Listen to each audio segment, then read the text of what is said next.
जी द्वारा रचित राष्ट्र का स्वरूप का तीसरा अंग जन की संस्कृति पढ़ने आप जा रहे हो। पहला आपने पढ़ा भूमि, जो राष्ट्र के 3 प्रमुख अंग हैं। पहला है भूमि, दूसरा भूमि पर बसने वाला जन अर्थात लोग यानी कि मनुष्य, और तीसरा है जन की संस्कृति। संस्कृति क्या है? जो युगों युगों से जो सभ्यता चलती आ रही है, एक नियमावली जो चलती आ रही है, वही संस्कृति है।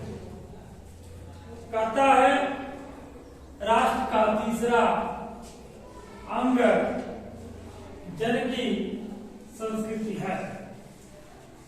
मनुष्यों ने युगों युगों से जिस सभ्यता का निर्माण किया है, वही उसके जीवन की श्वास प्रवास में है। क्रम से संख्या चलती आ रही है, युगांतर से पीढ़ी दर पीढ़ी उसी सभ्यता पर हम भी चलने का काम कर रहे हैं। भारतीय संस्कृति विश्व की सबसे उत्तम प्रकार की संस्कृति है। इससे न ही कोई भारतीय अनभिज्ञ है और न ही अन्य देश के लोग अनभिज्ञ हैं। भारत को विश्व गुरु की उपाधि भी प्राप्त थी। भारत की जो सभ्यता है वह बहुत ही उत्तम प्रकार की सभ्यता है। भारत की संस्कृति इतनी महान है, भारत की संस्कृति वसुधैव कुटुंबकम की बात करती है। या भारत की संस्कृति ही है जो सर्वे भवन्तु सुखिनः सर्वे सन्तु निरामयाः सर्वे भद्राणि पश्यन्तु मा कश्चित् दुर्भाग् भवेत् की बात करती है। या भारत की ही उत्तम संस्कृति है जो पूरे विश्व को मानवता का पाठ पढ़ाने का भी काम करती है। या भारत की ही उत्तम संस्कृति है जो पूरे देश को शांति का पाठ पढ़ाने का काम करती है। भारत की संस्कृति भारत के महापुरुषों के द्वारा स्थापित की हुई, उनके द्वारा मर्यादित वक्तव्य बोले गए, उनके द्वारा मर्यादित आचरण और उनके द्वारा कही गई आचरण से संबंधित अच्छे विचार से युक्त नर को नारायण से मिलाने वाली विचारधारा, यही हमारी संस्कृति है। और आज इसी संस्कृति की नकल पूरी दुनिया कर रही है। हम आधुनिक युग में पाश्चात्य संस्कृति की तरफ थोड़ा सा अग्रसर हो रहे हैं।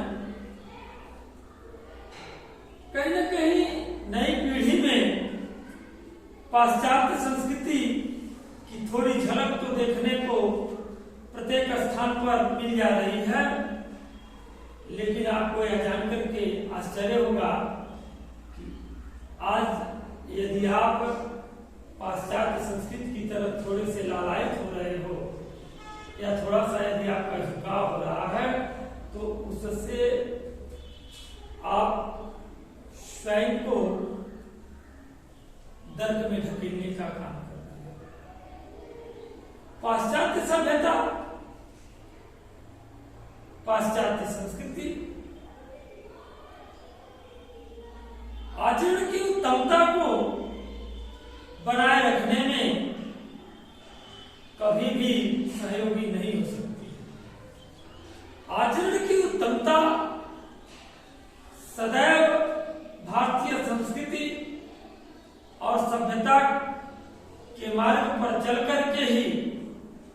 सुरक्षित की जा सकती है और अत्यधिक महान उसको बनाया जा सकता है। भारत की उत्तम संस्कृति की ही देन है कि जब अमेरिका के प्रमुख शहर शिकागो में विश्व धर्म सम्मेलन चल रहा था, ऐसे में जब हमारे देश का प्रतिनिधित्व करने स्वामी विवेकानंद जी पहुंचे उस विश्व धर्म सम्मेलन में, सभी लोगों ने अपने अपने वक्तव्य बोले, सभी ने अपने अपने धर्म को महान बताने का काम किया। लेकिन जब स्वामी जी बोले तो स्वामी जी के एक शब्द, जिन्होंने 2 मिनट तक शिकागो के शहर में चल रहे विश्व धर्म सम्मेलन में उपस्थित 7,000 लोगों को काफी समय तक, यानी कि लगभग 2 मिनट तक ताली बजाने पर विवश कर दिया। जब उन्होंने अमेरिका में उपस्थित सभी लोगों को भाई और बहन कहा तो लोगों के आश्चर्य का ठिकाना न रहा कि अरे भाई, कितनी उत्तम संस्कृति है इसकी सभ्यता कितनी महान है कि यह किसी और देश से आया हुआ व्यक्ति, हम अन्यत्र अन्यत्र स्थानों से आए हुए हम लोग, और फिर भी यह व्यक्ति यहाँ उपस्थित सभी लोगों को कितना आदर्श भाव देते हुए, कितना प्रेम देते हुए भाई और बहन शब्द से संबोधित करने का कार्य कर रहा है। उस विश्व धर्म सम्मेलन में भारत की संस्कृति को और भारत की सभ्यता को उस स्थान पर पहुंचा दिया जिस स्थान की कल्पना विदेशियों ने कभी नहीं की थी। और उसकी देन कौन थे? स्वामी विवेकानंद, जिन्होंने पूर्ण रूप से भारत की संस्कृति और भारत की सभ्यता के अनुरूप बोलना प्रारंभ किया। पूरी दुनिया सुनती रही और अंत में अमेरिका के भी तमाम प्रकार के महान विद्वानों के द्वारा, तमाम अच्छे पत्रकारों के द्वारा यह लिखा गया। बोला तो सबने, लेकिन स्वामी जी जैसा कोई बोलने वाला नहीं है। संस्कृति भले प्रत्येक देश को अपनी अपनी अच्छी लगती हो, लेकिन भारत जैसी संस्कृति पूरे विश्व में नहीं है।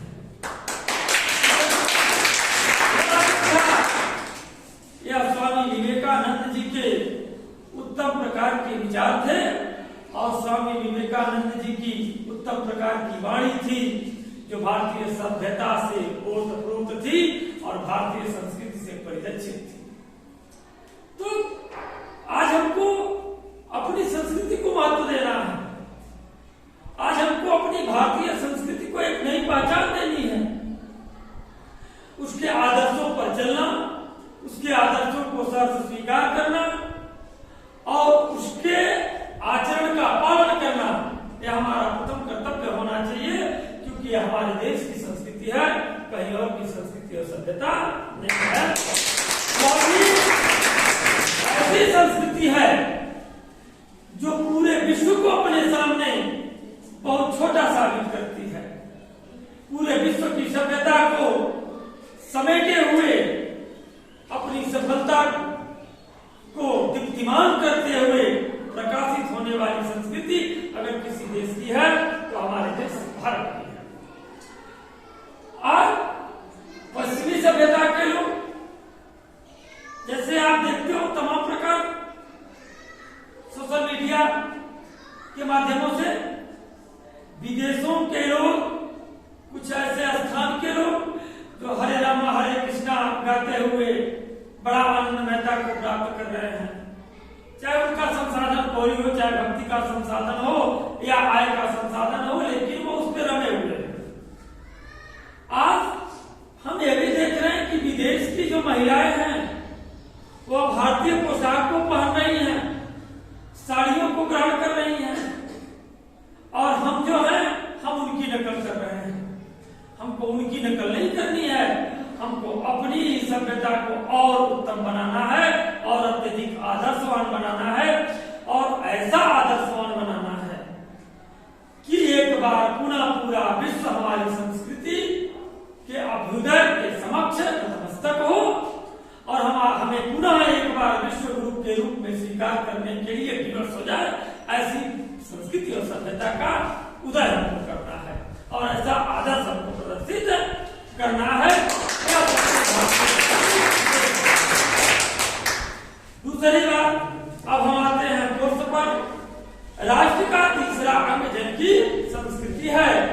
मनुष्यों ने युगों युगों में जिस सभ्यता का निर्माण किया है वही उसके जीवन की श्वास है। बिना संस्कृति के जन की कल्पना क्रमबद्ध मात्र है।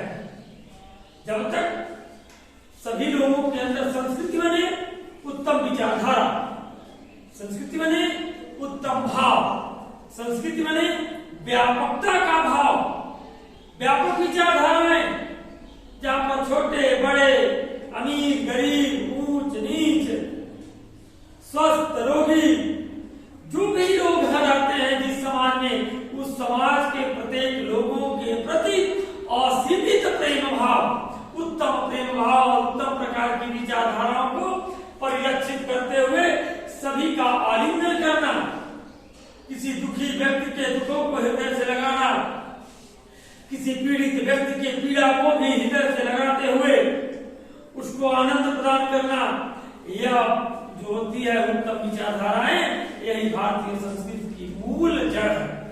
ठीक है ना? और इसी को हमको बस करना है। जिस देश में संस्कृति अच्छी नहीं होगी, सभ्यता अच्छी नहीं होगी, उस देश और राष्ट्र का बहुत जल्द ही लोप हो जाता है। और जिस देश की संस्कृति सभ्यता उत्तमता को लिए हुए रहती है, वह देश अनादिकाल से चलता है, और इसका दृष्टांत हमारा देश भारत है, जो युग युगांतर से अपने एक ही स्थान पर पड़ा हुआ है, और हिमालय पर्वत के चट्टान की तरह स्वयं के मस्तक को ऊंचा किए हुए हिमालय मुकुट के रूप में उसको गौरवान्वित करता है। और भारत अपनी विशाल काय भूमि, पृष्ठभूमि के रूप में सारे संसार को अपनी सभ्यता की पहचान बताते हुए अधिक आकाश में अपने सिर को ऊंचा किए हुए खड़ा है। यह भारत का स्वरूप है और यह भारत की संस्कृति की देन है। कितनी चट्टानें आई, अर्थात कितने शत्रु आए हमारे देश में। कभी गजनी आया, कभी कोई आया, कभी कोई आया, अंग्रेज आए, लेकिन हमारी सभ्यता और संस्कृति की देन है कि वह लंबे समय तक हमारे देश में नहीं रह सके। अंततः उनको हमारे देश से भागना पड़ा, या हमारे देश ने उनको भगा दिया। यह हमारी सभ्यता और संस्कृति की देन है। यह एक शुद्धता की संस्कृति की देन है। भारत है, भारत को पाना, भारत की सुख सुविधाओं को देखना, भारत के प्राकृतिक सौंदर्य को देखना, यह पूरा विश्व चाहता है। लेकिन भारत के सुख सुविधाओं को, भारत के प्राकृतिक संसाधनों को और भारत की मूल विचारधाराओं को केवल भारतीय ही प्राप्त कर सकता है, अन्य कोई प्राप्त नहीं कर सकता। यदि अन्य कोई प्राप्त करना चाहता है तो हमारा मित्र बनकर के प्राप्त कर सकता है, हमारा शत्रु बनकर के प्राप्त नहीं कर सकता है। तो कहता है कि बिना संस्कृति के जन की कल्पना क्रमबद्ध मात्र है, संस्कृति ही जन का मस्तिष्क है। जो संस्कृति होती है वही लोगों की मस्तिष्क होता है। जैसे मनुष्य का मस्तिष्क क्या है? एक शरीर का मस्तिष्क है, यहाँ सिर पर उसी प्रकार से लोगों की, किसी राष्ट्र में रहने वाले लोगों की जो विचारधारा होती है अर्थात जो उनकी संस्कृतियां होती हैं वह उनका मस्तिष्क होती है। जिस प्रकार से मस्तिष्क की सुरक्षा अति आवश्यक है जीवन जीने के लिए, इसीलिए कहते हैं हेलमेट का प्रयोग करो। ट्रैफिक का एक नियम है, रूल है। सिर की सुरक्षा अति आवश्यक है। सुरक्षा तो पूरे बॉडी की आवश्यक है, लेकिन सिर सर्वोपरि है। ठीक उसी प्रकार से अपने देश की संस्कृति की भी रक्षा करना अति आवश्यक है। कहता है संस्कृति के विकास और अभ्युदय के द्वारा ही राष्ट्र की वृद्धि संभव है। जब संस्कृति का अभ्युदय होगा तभी राष्ट्र की वृद्धि हो सकती है, और संस्कृति का अभ्युदय नहीं होगा तो राष्ट्र की भी वृद्धि नहीं हो सकती। राष्ट्र के समग्र रूप में भूमि और जन के साथ साथ जन की संस्कृति का महत्वपूर्ण स्थान है। यदि भूमि जन अपनी संस्कृति से विरहित कर दिए जाए तो राष्ट्र का लोग समझना चाहिए। अभी तक हमने बताया इस विषयों पर। जीवन के विकल्प का पुष्प संस्कृति है। संस्कृति के सौंदर्य और सौरभ में ही राष्ट्रीय जन के जीवन का सौंदर्य और यश अंतर्निहित है। ज्ञान और कर्म दोनों के पारस्परिक प्रकाश की संज्ञा संस्कृति है। जो ज्ञान होता है और जो कर्म होता है, इसी की जो पारस्परिक प्रकाश की जो संज्ञा है वह क्या है? संस्कृति है। ज्ञान और कर्म, जब उत्तम ज्ञान होगा उत्तम कर्म, और जब उत्तम ज्ञान नहीं होगा तो कर्म भी हमारा उत्तम नहीं होगा। इसलिए सदैव अच्छे ज्ञान की प्राप्ति करनी चाहिए। सदैव ऐसे महापुरुषों को पढ़ना चाहिए जिन महापुरुषों के द्वारा, उनके अच्छे कर्मों के द्वारा आज हम इस देश में आनंदमयता पूर्वक जीवन व्यतीत कर रहे हैं और स्वतंत्रता का जीवन जीने का कार्य कर रहे हैं। इसीलिए हमें सदैव सच्चे राष्ट्र नायकों की परिभाषाओं को सुनना चाहिए। सच्चे राष्ट्र नायकों के वक्तव्यों को सुनना चाहिए। उनके द्वारा लिखे गए प्रत्येक शब्द को अपने जीवन में प्रयोग करने का प्रयास करना चाहिए। तब जाकर के हम वास्तव में अपने कर्म को महान बनाने में सफल होंगे। अन्यथा यदि आज के वर्तमान समय में तुष्टीकरण की राजनीति में बॉलीवुड, हॉलीवुड, बॉलीवुड के तमाम प्रकार के गुणों के चक्कर में यदि पड़ गए तो कहीं न कहीं हम अपनी संस्कृति को स्वयं से विलग कर बैठते हैं। हमको अपनी संस्कृति को अपने से विलग नहीं करना है, अभी तो अपने अंदर उसको और अत्यधिक दृढ़ करना है, मजबूत करना है। आगे कहता है भूमि पर बसने वाले जन ने ज्ञान के क्षेत्र में जो सोचा है और कर्म के क्षेत्र में जो रचा है, दोनों के रूप में हमें राष्ट्रीय संस्कृति के दर्शन मिलते हैं। जीवन के विकास की युक्ति संस्कृति के रूप में प्रकट होती है। प्रत्येक जाति अपनी अपनी विशेषताओं के साथ इस युक्ति को निश्चित करती है और उससे प्रेरित संस्कृति का विकास करती है। इस दृष्टि से प्रत्येक जन की अपनी अपनी भावना के अनुसार पृथक पृथक संस्कृतियां राष्ट्र में विकसित होती हैं। अर्थात अलग अलग जो संस्कृतियां हैं वह राष्ट्र में विकास का कार्य करती है, परंतु उन सबका मूल आधार पारस्परिक सहिष्णुता और समन्वय पर निर्भर है। जंगल में जिस प्रकार अनेक लता, वृक्ष और वनस्पति अपने अदम्य भाव से उठते हुए पारस्परिक सम्मिलन से अविरोधी स्थिति प्राप्त करते हैं, उसी प्रकार राष्ट्रीय जन अपनी संस्कृतियों के द्वारा एक दूसरे के साथ मिलकर राष्ट्र में रहते हैं। जिस प्रकार जल के अनेक प्रवाह नदियों के रूप में मिलकर समुद्र में एक रूपता प्राप्त करते हैं, उसी प्रकार राष्ट्रीय जीवन की अनेक विधियां राष्ट्रीय संस्कृति में समन्वय प्राप्त करती है। समन्वय युक्त जीवन ही राष्ट्र का सुखदायी रूप है। समन्वय युक्त जीवन अर्थात सभी के प्रति समान भावना, सभी एक समान रहना, एक समान ज्ञान लेना, एक समान वस्त्र ग्रहण करना, एक समान भोजन ग्रहण करना और एक समान इच्छा को रखते हुए देश को बलवती बनाने की भावना का होना, यही समन्वय की परिभाषा है।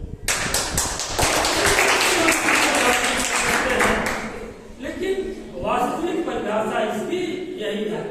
आज हमारे देश में प्रत्येक समुदाय, प्रत्येक वर्ग जिस प्रकार का वस्त्र चाहे उस प्रकार का वस्त्र धारण करे, उसमें कोई रोक नहीं सकता कि अरे तुम ये वस्त्र धारण नहीं कर सकता।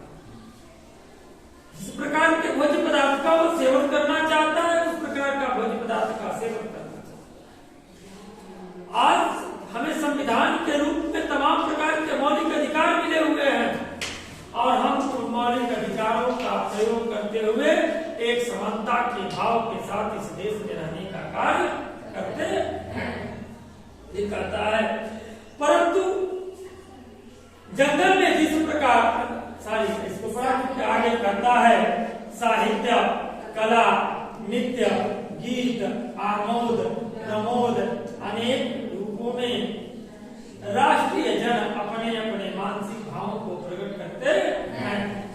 कोई साहित्य के माध्यम से राष्ट्र के प्रति अपनी सच्ची संवेदनाओं को क्या करता है, व्यक्त करने का कार्य करता है। कोई कला के माध्यम से, कोई नृत्य के माध्यम से, कोई गीत के माध्यम से। जितने देशभक्ति गीत हैं तो गीतों के माध्यम से अपने देश के प्रति उत्तम भाव प्रदर्शित हो रहा है, वह संगीतकार कर रहा है। आमोद प्रमोद के माध्यम से अनेक रूपों से अपने अपने मानसिक भावों के द्वारा प्रकट करते हैं। आत्मा जो विश्वव्यापी आनंद भाव है वह इन विविध रूपों में साकार होता है। जब हम किसी लेखक के द्वारा उत्तम प्रकार के लिखे हुए वक्तव्यों को या शब्दों को सुनने का काम, पढ़ने का काम या नाट्य माध्यमों से देखने का कार्य करते हैं तो हमारी अंतरात्मा में बड़े उत्तम प्रकार के विचार पल्लवित होते हैं। जैसे आप देशभक्ति कोई फिल्म देख लीजिए तो आपके अंदर एकदम रोम रोम में देश के प्रति क्या भर जाएगा, भक्ति की भावना भर जाएगी। देशभक्ति संगीत सुन लीजिए, पूरे रोम रोम में देशभक्ति दिखाई देगी। ये भारत की संस्कृति है कि इतने अच्छे प्रकार से लेखकों के द्वारा, संगीतकारों के द्वारा, कलाकारों के द्वारा अपनी प्रतिक्रिया इतनी उत्तम प्रकार से व्यक्त की जाती है कि उसकी प्रतिक्रिया को देख करके वह जो बताना चाहता है उसको हम समझ लेते हैं और हमारे पूरे अंग और प्रत्यंग में अपने देश के प्रति उत्तम भाव, उत्तम विचार अस्फुटित होने लगते हैं। ठीक है ना। भरा नहीं जो भावों से बहती जिसमें रसदार नहीं, वह नर नहीं वह पशु है जिसमें स्वदेश का प्यार नहीं।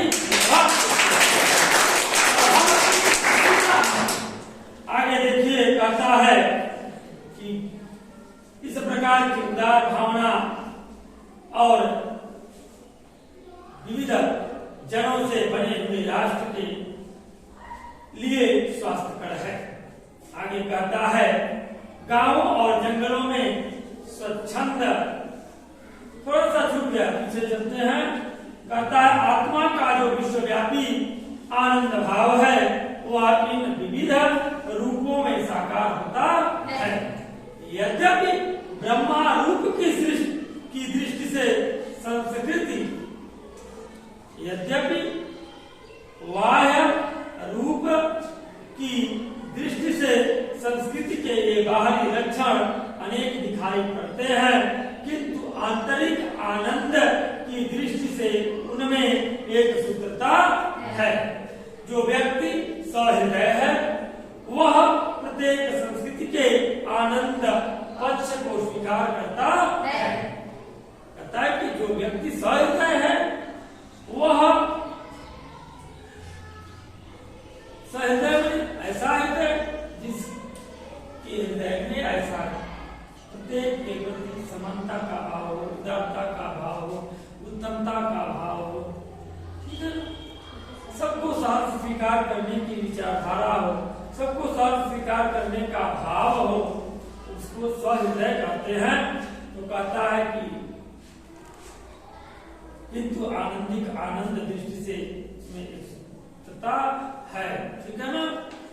अर्थात कहने का मतलब कि सहृदयता का होना अत्यधिक आवश्यक है। कि सहृदय होता है वह प्रत्येक संस्कृति के आनंद पक्ष को स्वीकार करता है और उससे आनंदित होता है।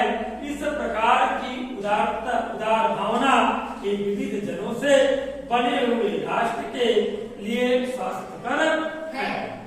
कहता है गांवों और जंगलों में स्वच्छंद जन्म लेने वाले लोक गीतों में, तारों के नीचे विकसित लोक कथाओं में संस्कृति का अमित भंडार भरा हुआ है। गांव में, जंगलों में स्वच्छंद जन्म लेने वाले लोक गीतों में, लोकगीत आप जानते होंगे, कभी कभी टेलीविजन पर उसका प्रसारण भी होता है लोकगीतों का,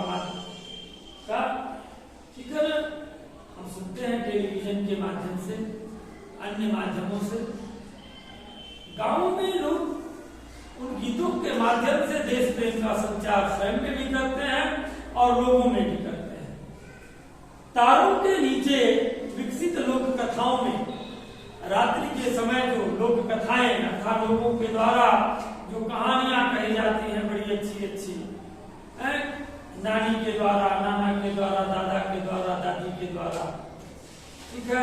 एक राजा था तो वह ऐसे नहीं था, उसके देश पर दूसरे राजा ने अधिकार कर लिया क्योंकि वह आलसी था, राज्यकाज में था।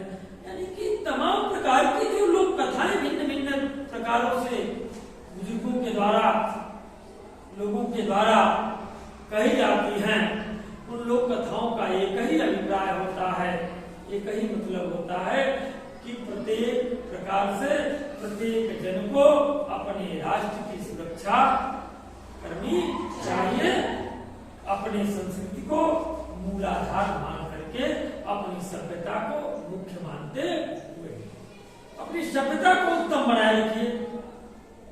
आपका देश उत्तम बना है।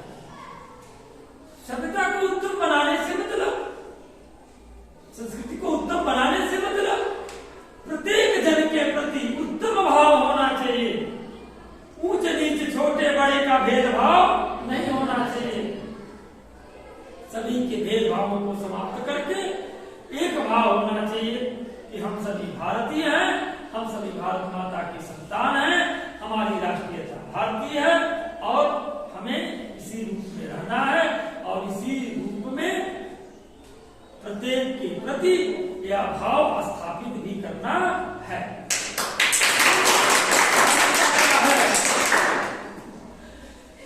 फिर कहता है जहां से आनंद की भरपूर मात्रा प्राप्त हो सकती है, राष्ट्रीय संस्कृति के परिचय काल में उन सबका स्वागत करने की आवश्यकता है।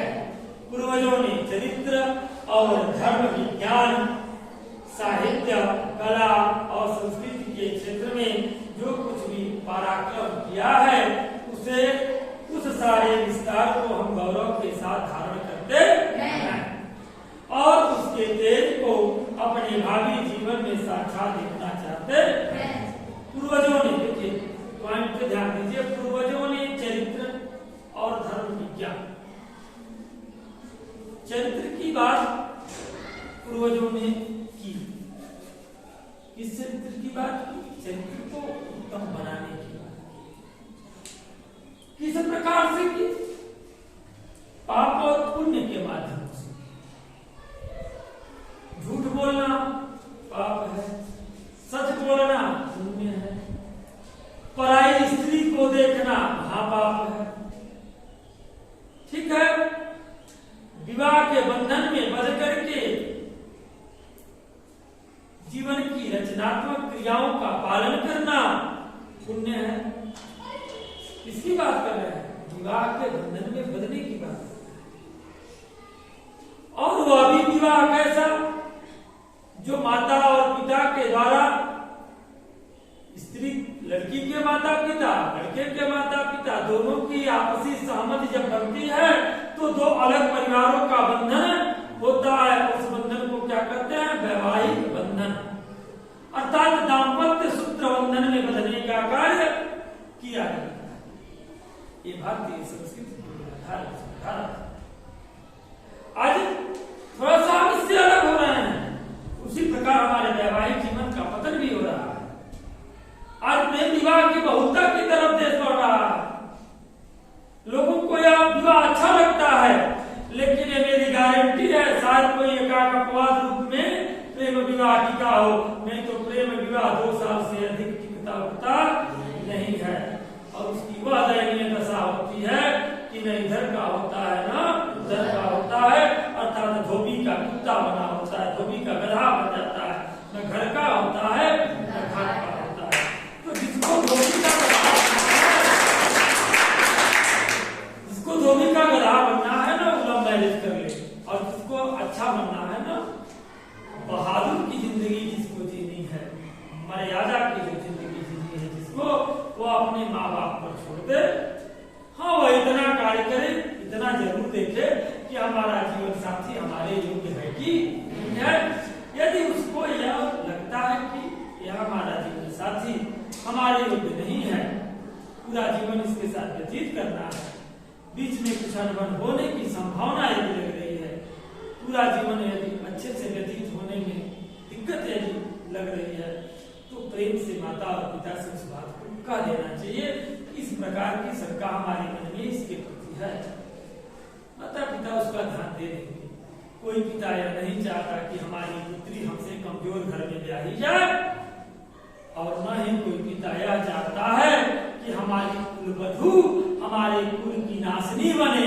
हर कोई चाहता है कि हमारी जो कुलवधू आने वाली है वो हमारे परिवार का विकास करे और उत्तम परिवार का निर्माण करे, उत्तम चरित्र वाली हो, उत्तम विचारधारा वाली हो और उत्तम पकवान बनाने वाली भी हो।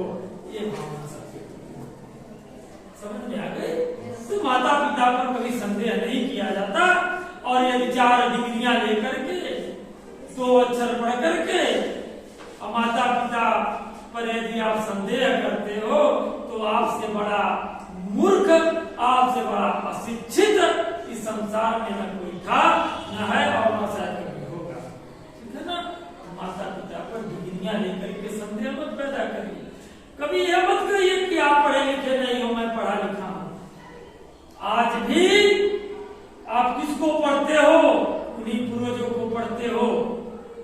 चाहे किसी भी बोर्ड की शिक्षा आप ले रहे हैं, आज भी आप उसी कबीर को पढ़ करके विद्वान होते हो जिस कबीर ने कभी कलम को हाथ नहीं लगाया, जो कबीर पढ़े लिखे नहीं थे।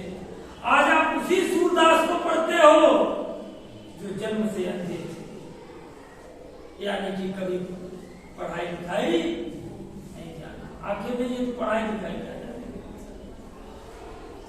आप आज भी उसी रसखान को पढ़ते हो। आप आज भी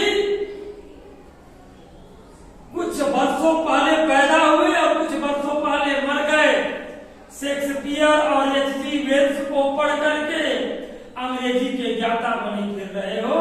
शायद आप ये भूल गए कि 100-200 साल पहले वो जन्म लिया था, जिसको पढ़ करके हम ज्ञानवान बन रहे हैं। पूर्वज कभी मूर्ख नहीं थे।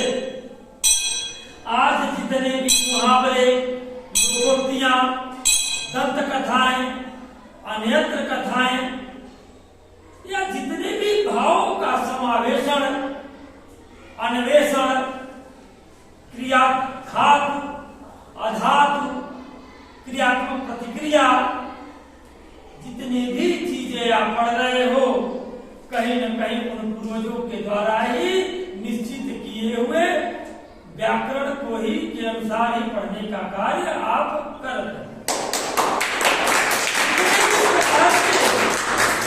रसों को आप पढ़ने का कार्य कर रहे हो, आज आप उसको पढ़ रहे हो और कितने वर्षों पहले उन्होंने अनुभव करके उसको बता दिया है। जिस समाज को समझने का आप प्रयास कर रहे हो उस समाज को कब्बे समझ करके आपको उसके गुण और अवगुणों का वर्णन करके आपके सामने उन्होंने छोड़ दिया है। इसलिए कभी भी 4 डिग्रियां लेकर के माता और पिता को कभी भी हीन भावना से देखने का कार्य मत करना, अपने पूर्वजों को कभी हीन दृष्टि से देखने का कार्य न करना।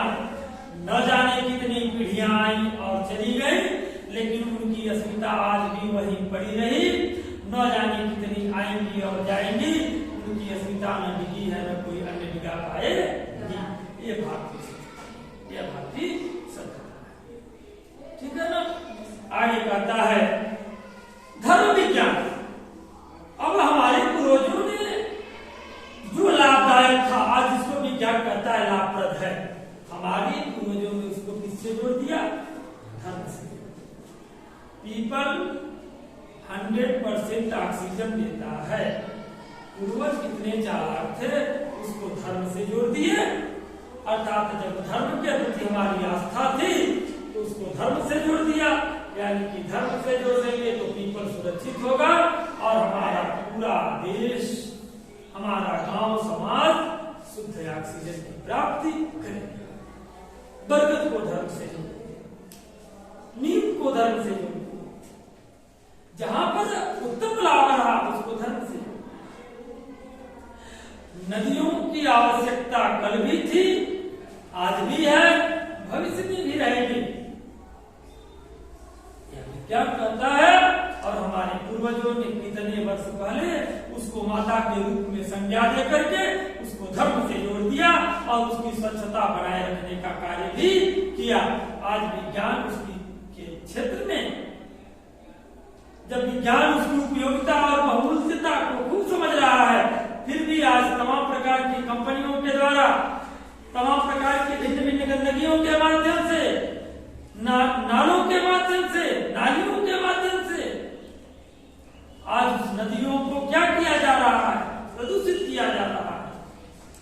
जिस जमुना का वर्णन किसी काल में स्वच्छ जल की तरंगों वाली जमुना के रूप में किया जाता है, जिस जमुना में चंद्रमा के प्रतिबिंब को इस प्रकार दर्शाया जा रहा है कि वह जल की धाराओं के साथ, लहरों के साथ अनेक रूपों को धारण करते हुए नृत्य करता हुआ सा प्रतीत हो रहा है, लुका छिपी का खेल करता हुआ दिखाई दे रहा है।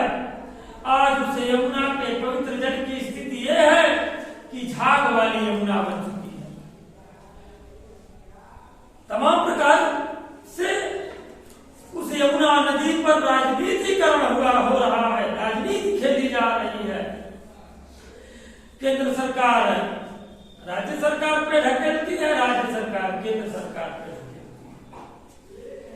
कोई कहता है उत्तर प्रदेश की गंदगी आती है, उत्तराखंड की आती है, पता नहीं कहाँ की आती है, तो कोई कहता है कि वहां की सरकार यमुना को साफ नहीं कर पाई, इतने हजार का घोटाला। ये आज से कई सौ वर्ष पूर्व ऐसा नहीं था, क्योंकि उस समय उस यमुना को माता के रूप में देखा जाता था और उसका जल शुद्ध और पीने योग्य था, आज नहाने योग्य। ठीक है ना।